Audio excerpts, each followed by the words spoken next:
Welcome back sa aking channel. For today's video, I'm with my cousin, Raisa, and with my baby, Mia. So, let's see what's inside a mother's bag. For all who doesn't know, I am a mother of two. I have a 7-year-old son, and this little crazy girl is a 1-year-old. So, let's start, Raisa. So, ito po yung backpack ni Ate Princess. Ate, bakit backpack mo? Backpack kasi it is more convenient for me na may baby ako. So, I'm carrying my bag on my back and carrying my baby in front. So, it's not a typical shoulder bag ng lady. So, I am using a backpack kasi mas convenient and mas comfortable sa akin. So, I usually have my 2 bottles of water, filled with water, kasi mostly, pag umaalis ako, kasama ko si baby Mia. So, I have 1 bottle for her water and 1 bottle for his milk. For her milk. Wipes. Yeah, baby wipes. So, this one is very important kasi I can use this for Kuya Owen and as well as for Mia Gwen. Kapag may mga emergency something, you know what? Pampers. A spare of diaper. Yan. Laging may ganyan yung bag ko. Kasi, importante to. Ni Mia. Yes. Milk. Yeah, a compartment ng formula milk and with milk inside. Pouch. Yeah. I have a small KK kit pouch. So, unlike before, yung pouch ko is malaki. So, parang lahat na ng makeup ko nandoon. So, you can open this one. Ito. So, inside my pouch, I have my BB cream, the Bello BB cream with SPF 50 Sun Protect. Ito. And this one is the Instant Age Rewind Eraser Concealer. And I have my Spoolie for my eyebrow. This one, Careline liquid eyeliner. Ito. This one is Eyebrow Pencil.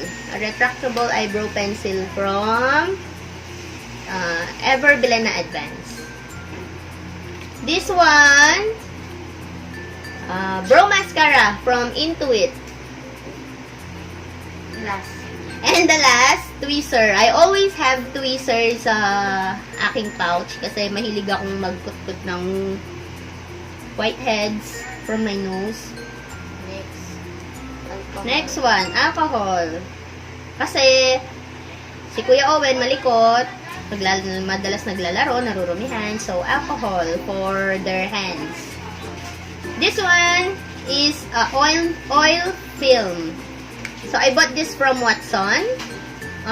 Cheap lang siya. So, pinagtsagaan ko na. Here, oh. Manipis nga lang siya. I bought this for 36 pesos, I think. Ayan, oh, oil film. Wala ka namang oil eh. Oh, sample sa akin. Okay. Yan, oh.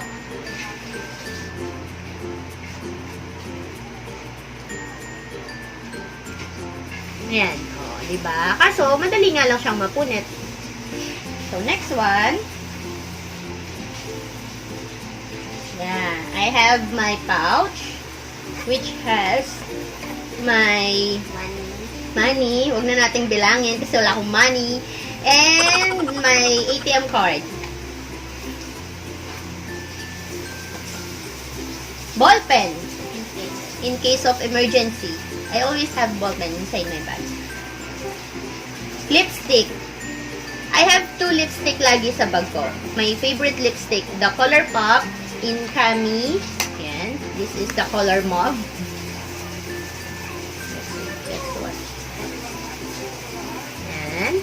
And this one from Pink Sugar, the girl next door.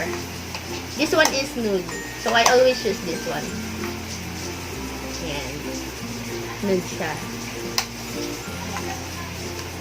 This one is the Maybelline Fit Me Press Powder.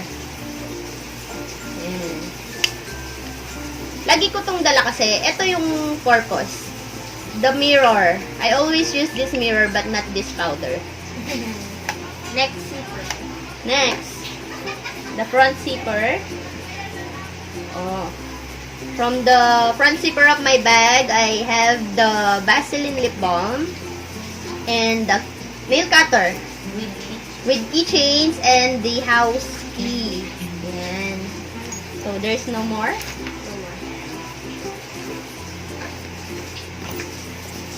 This is a Korean bag.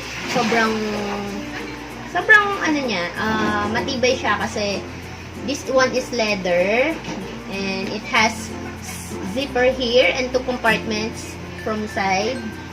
Ayan. And inside, there's also a compartment here as well as here and a zipper here.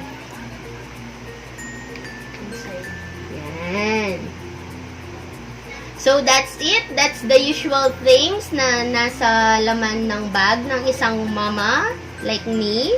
So, I always have the feeding bottle, the milk, the diaper, the baby wipes, as well as the alcohol. And, it's not my priority na yung mga makeups.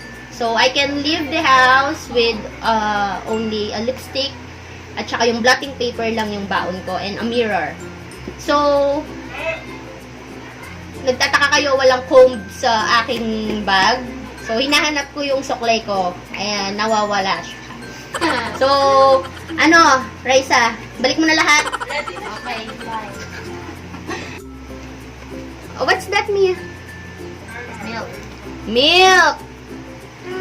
Ah!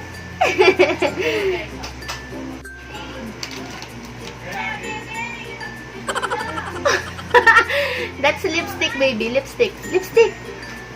Put it on your lips. Lips. Uy, ganda! Oh, nabalik ko sa dati. So, that's it. Hope you like this video. Then, give it a thumbs up. Sa mga hindi pa po nag-subscribe, don't forget to subscribe. Just click the bell button para po ma-notify kayo sa mga upcoming videos. Say hi! Say bye, Mia! Bye! Bye na